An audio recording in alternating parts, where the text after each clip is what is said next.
Welcome to another episode of the Live Happy, Healthy, and Inspired podcast. The podcast all about learning how to live a happy, healthy, and inspired life. I'm your host, Brad, a once upon a time overweight, lethargic, low self-esteem couch potato that turned it all around. My mission now is to empower you, the listener, with the strategies, tips, and advice for what it takes so that you too can live happy, healthy, and inspired. What if you could move past fear? What if you could move beyond the boundaries of your comfort zone? Is that something you would be interested in learning more about?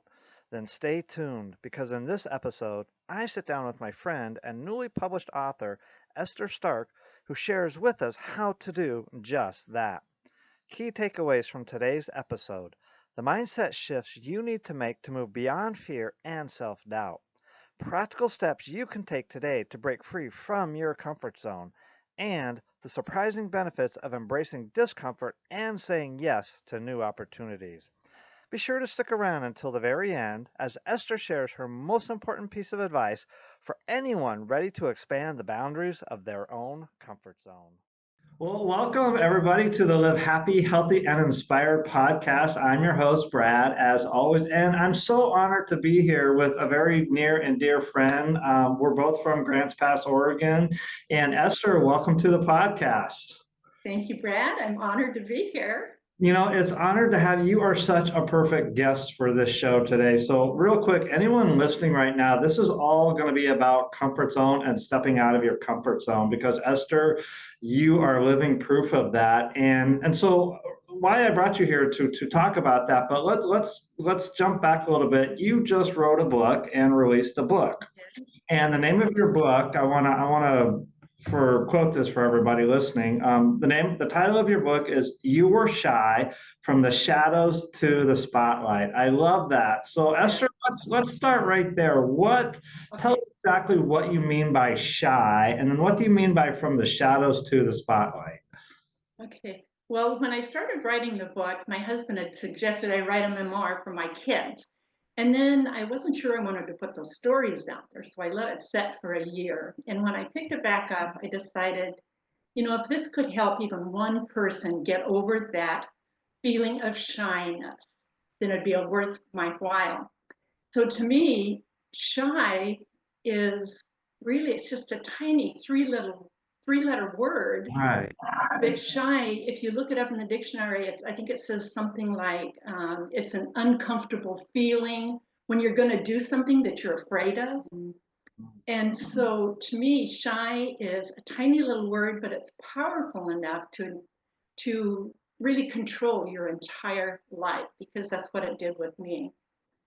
And so my book, the title actually came from because of my transformation from being just chronically shy, afraid to do anything, to co-owning a karaoke business with my husband, authoring a book, and I can sing in front of people. And so now when I mentioned that I was shy, people always say, "You were shy?" And so it's you, question mark, were shy. And the subtitle is to kind of let people know where it comes from. I came from the shadows of all my shyness and hiding behind fear of everything into thriving in life where I live in the spotlight. In our community, people come up to me all the time. I live in a 55 plus community, and people, "Oh, Esther, hi, how are you?" And I hope they have their name tag on because I don't always know them because they see me at karaoke or singing in front of people, and so they think they know me where I might not have met them yet. So the title of the book came from everybody's response to my commenting about living a shy life. So Okay. So is it kind of fair to say then, just again for folks listening, when you say shy, it's like afraid to step out of your comfort zone, so that's the shadow, and then to the spotlight is stepping out of your comfort zone. Is that kind of another way to interpret it? it is, to me, the shyness is AKA, also known as fear. And it's fear of rejection, fear of getting embarrassed, fear of failure. No matter what you do, you're afraid that something's going to happen. And the most thing, I think, my shyness came from the fear of being humiliated. Somebody might laugh at me. So it's And interesting. Yeah, it's go ahead. interesting you use that word fear because we all are familiar with fear, but it's a specific kind of fear. So you just mentioned fear of embarrassment or fear of rejection, something like that. How were you able to understand exactly what kind of fear specifically that it was? I don't know that I ever really understood it. I just knew that I was always shy. Okay. I was labeled with that when I was little. I'd hide behind my mother's skirt. I'd hide behind the teacher's legs and at recess. And I'd always just hear somebody say, "Oh, she's shy." So to me, I just looked at it that I didn't want to face people. And so that was shyness to me. And it wasn't until later in life when I realized really it's fear of everything for me, and other people. I know what it's like to struggle with weight loss, lack motivation, and feel lost with no purpose. I've been there. This was me, overweight, unmotivated, and battling low self-esteem. But I took back my life, and now I'm here to help you do the same. My book, Take Back Your Life, is your guide to breaking through these challenges. It's time to reclaim your health, motivation, and self-worth. Readers are saying, a life-changing guide helped me find my purpose and the boost I needed to transform. Start your journey today. Let's take back your life together.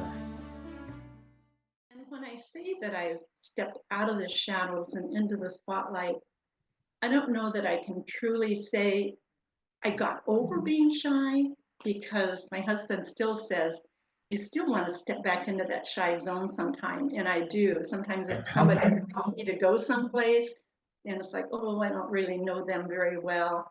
And Sean tells me, he says, "You always say that, but when you go, you always enjoy it." And he's right. So I just take that step out of that comfort zone and I have fun. And I know even being on this podcast is a little bit, overcoming your shyness and stepping out of your comfort zone. You have such an incredible story. Again, for anyone listening, the book, You Were Shy, it's all about you, one event after another throughout the course of your life, overcoming shyness, overcoming your comfort zone, stepping out of your comfort zone. I want to read this quote now from your book because this is kind of at the very end, and I just love it. You say this, with one step at a time, I moved outside of my comfort zone, outside my fragile, frail existence. I stepped beyond the dark shadows of my fears and my shyness. Okay, so here comes the $1 million question that everybody always wants to know. How? How are you able to overcome your shyness? How are you able to consistently, time and time again, even to be here today, step out of your shyness, step out of your comfort zone? You're right. I am stepping out of my comfort zone today because I have trouble being in front of a camera. I can sing in front of somebody, but if my husband gets up there and starts videoing me singing, it's like, don't do that. I know. Well, you're doing great so far. Uh, thank you. I try to tell people my book's not really a how-to book, but it is the story of my life and over time. And that's why I wrote the book. It took me a lot of years, because my books, it starts out basically the years of my being shy and my marriage, and after the death of my husband, and I was going through a lot of dealing with the death, and through a couple of years time I was dealing with guilt about his death, with grief, with heartbreak and depression. So I just had this huge cloud over me, and I thought, I have to do something. And so I started looking at the only thing I can do is start stepping out of being afraid of everything.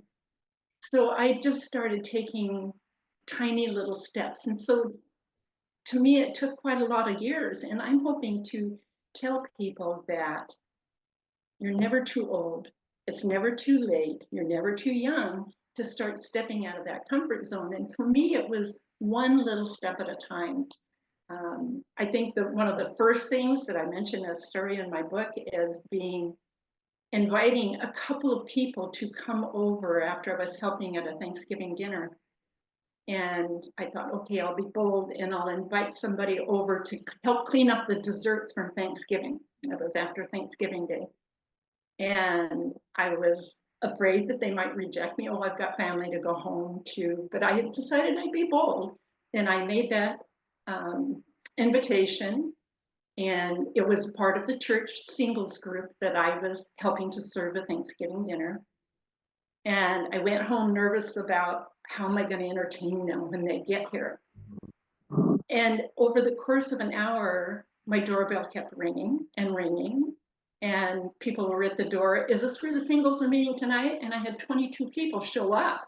Wow. And I realized I didn't have to entertain them. They entertained themselves, you know. And so it was just one little step. And then I realized people kind of like me for who I am. I don't have to be afraid of who I am. And that's the thing. Fear is an acronym that a lot of people use, is false evidence appearing real. Yes, FEAR, false evidence appearing real. And I had so much of that all my life. I had all this false evidence about myself that I wasn't good enough. I didn't measure up to anybody else. Most of my best friends were guys, and I always wondered about that. And I decided in my adult life, it's probably because I didn't have to compare myself to a guy. And with the girls, it was always, do I measure up to the rest of them? And so it was just one step at a time like that all the time, and learning, okay, people do like me for who I am. So I don't need to be afraid of who I am. So it was one little step at a time. First, it was maybe a toe outside my comfort zone, and then maybe it was a foot, and then a leg, until I could finally really get out there. And each time I did it, my comfort zone stretched a little bit. So I was a little more comfortable doing it the next time. And then I was a little more comfortable the next time. And I finally realized, you know, every time I stretch that, the comfort zone's getting bigger and the fear factor is getting smaller.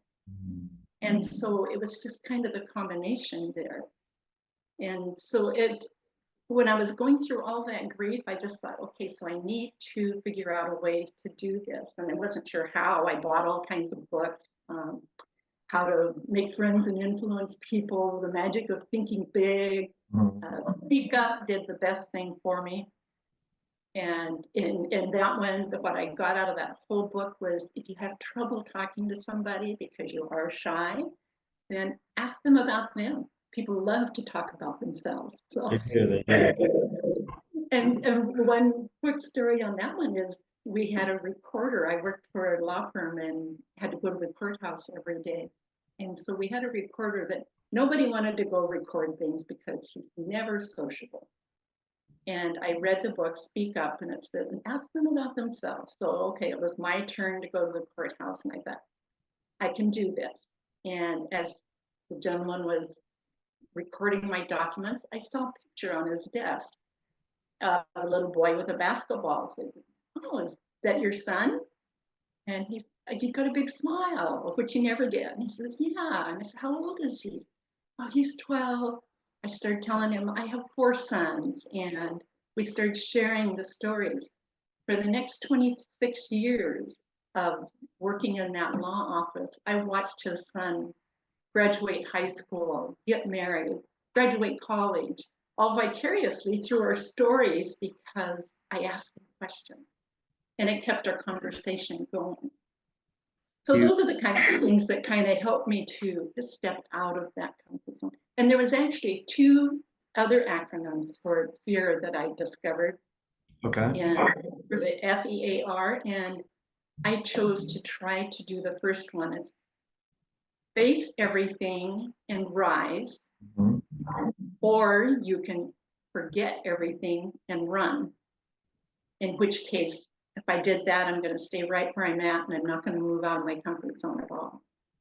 So I try to hold to that, face everything and rise, even to this day. I mean, in my 70s, my husband and I started a karaoke business, and I recently signed up for an 8-week course of speaking so that I can start taking my story on the road, maybe to help more people.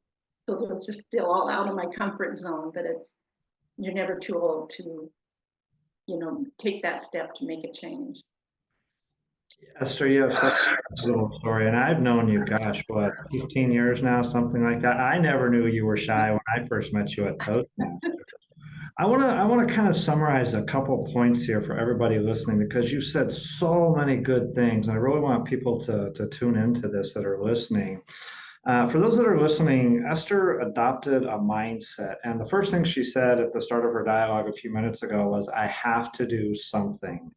She made that decision. She made that choice that she has to do something. That's where it starts. When you decide in your mind, I have to do something. And you said something else along the way, Esther, that caught my attention. You said, I decided to be bold. So that's the second aspect of the mindset. Anyone listening, it's when you decide you have to do something, you decide to be bold. These are the mindset tactics that you adopt to begin to step out of your comfort zone. And then Take that action. yeah, and then Esther, a third thing that you told yourself was, I can do this. And so those three things together, for anybody listening, you decide you have to do something, you decide to be bold, and you can change the word bold, decide to be courageous, decide to be daring, decide to be eventful, whatever that word that works for you, and to tell yourself, I can do this. And then you accepted the challenge to face everything and rise. You're right, you made a choice there. You can forget everything and run, or you can face everything and rise. And you made another decision to face everything and rise. So it's for those listening, stepping out of your comfort zone is a combination of decisions.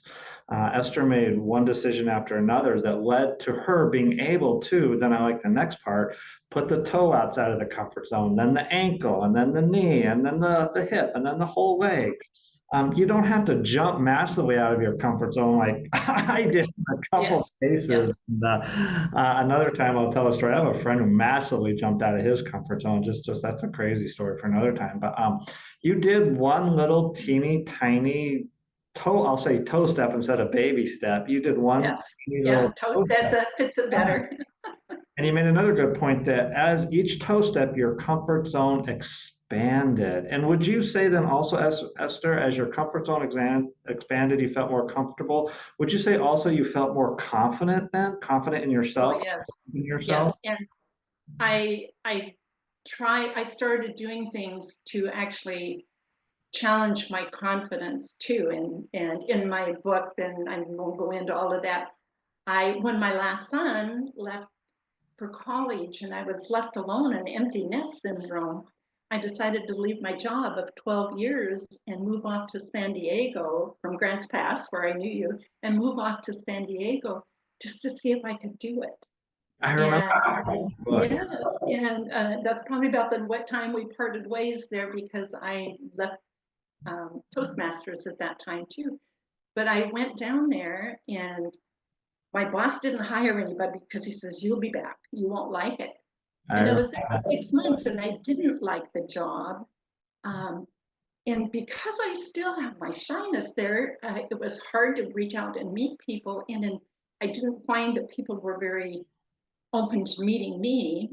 And so I was about to look for another job when my boss called me and he says, are you ever coming back? Because I have to hire somebody. And I thought, well, I really plan to stay here longer than 6 months, maybe for a year, just to show. And then I thought, but what was my goal? Because I thought, well, I haven't reached my goal. I haven't been down here for a year. And I thought, but what was my goal? My goal really was to show myself I could do it. And as you said, yes, confidence. I built confidence in myself. And that experience, and I don't expect everybody else to go move off to another city, but it's just an example of that. If we just tell ourselves, okay, we can do it, and we step out of that comfort zone. And it did wonders for my confidence. And the fact that my boss didn't hire anybody and wanted me to come back and hired me back, and I worked for him another 18 years after that, did amazing things for my confidence. And I try to say that confidence doesn't happen overnight. It's a process. Very good. It's something that we really have to work at.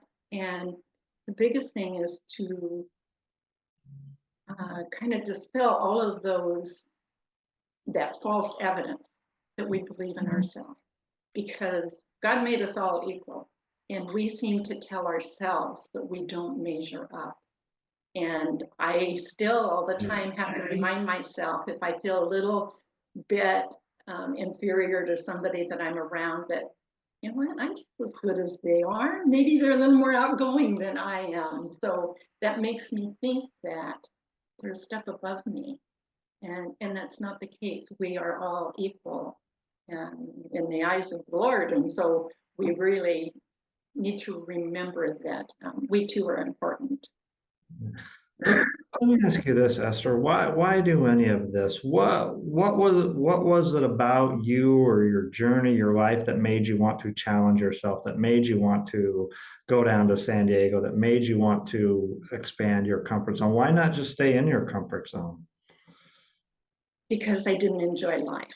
You know, I can't say that I just didn't enjoy life itself, I suppose, because I love my sons. And it wasn't until I was 41 before I made the choice to start doing it. So yes, I enjoyed seeing my kids growing up and going to every single sporting event. I think I lived on those bleachers at their games. But I never felt like I belonged anywhere. And one phrase that I talk about in there is the fact that I would watch the world go by, and I kind of lived in a wishful thinking world. I wish I could do that too. Oh, I wish I had the courage to do that.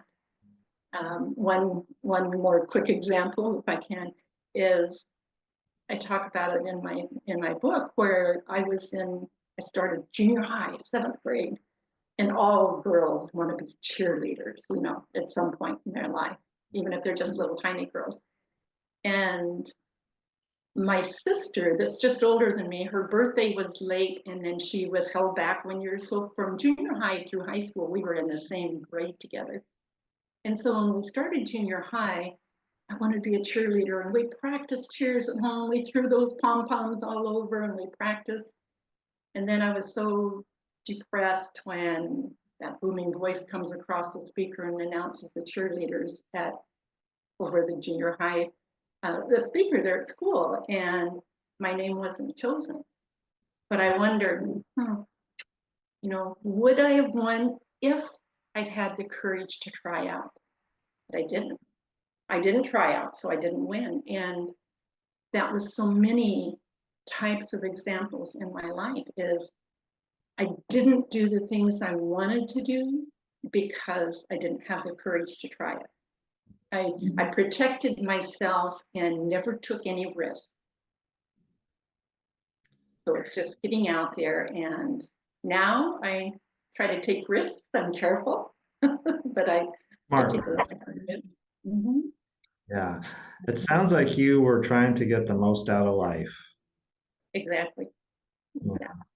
And especially once I retired, I thought I'm not going to sit definitely not a wheelchair, I hope, but not going to sit in a rocking chair and let life go by. And I played volleyball. I'm 74 years old. I played volleyball 5 days a week, 5 mornings a week for 2 hours.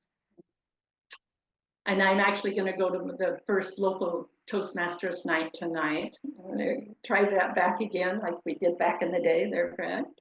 We'll replay this podcast for him, and here now. This is an amazing show. Let me ask you this again for those that don't know your story, Esther. Part of your story, you overcame a tremendous amount of adversity along your journey. You mentioned earlier the death of your husband. You changed jobs multiple times. You relocated cities and states multiple times. And when I read your story, I was like, oh, phew, I'm not the only one that did that. It was actually a breath of fresh air and relief for me. How did you deal with the tremendous amount of adversity that you faced in your life? And again, for anyone, you can read the book and read all of Esther's story. You'll see more of what I'm talking about, the adversity she overcame. How did you deal with all this adversity, overcome all this adversity that you faced? I don't ever think I really dealt with it. I just accepted it. I married young. I was 20, and my husband was the type A aggressive, and I was the type, I think it's B or C, the wallflower, basically. Right.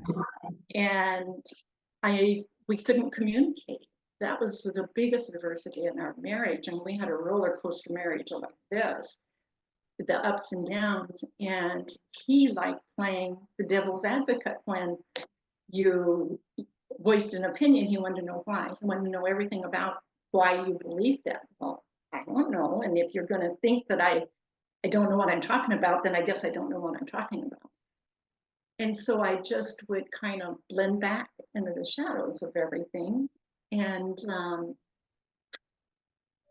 I don't know, I just kind of accepted things. And it got to the point where he knew how to push my buttons. If I couldn't explain things, pretty soon I would start getting defensive, and then I'd be mad, and everything would blow up. And so it was, and we were separated several times throughout our marriage. We were actually married for 21, just short of 21 years, I think, when he passed away. So the marriage was already rocky, and we owned a couple of restaurants. He was mostly in food service, but when he was unhappy with something, and I say he, and I suppose I was in it because I followed whatever he wanted to do. He was the leader, I was the follower. And so when something happened that he was unhappy with at work or something, we'd up and move. New place, new people, the world's going to be better. Yeah. Kind of like the grass is always greener on the other side, but it usually wasn't. That's the grass is not greener on the other side. I've learned that a lot in my journey. But Esther, let me ask you this question. What would you say to anyone listening now, or what would you even say to your 20-year-old self, your 30-year-old self, your 40-year-old self? What advice would you give them for stepping out of your comfort zone? I think the biggest thing is to realize that we have value, because I didn't think that I had value for anything. I wasn't good at everything. I was always a good value. I was always a good starter, but I never really completed things. As far as value, let's see. Yeah, I'm not really sure how to explain that, but That we're worthy of something? I'm sorry, what was that? That we're worthy, that we're worth something? Yeah, exactly. And I didn't think that I was, and I come from a large family.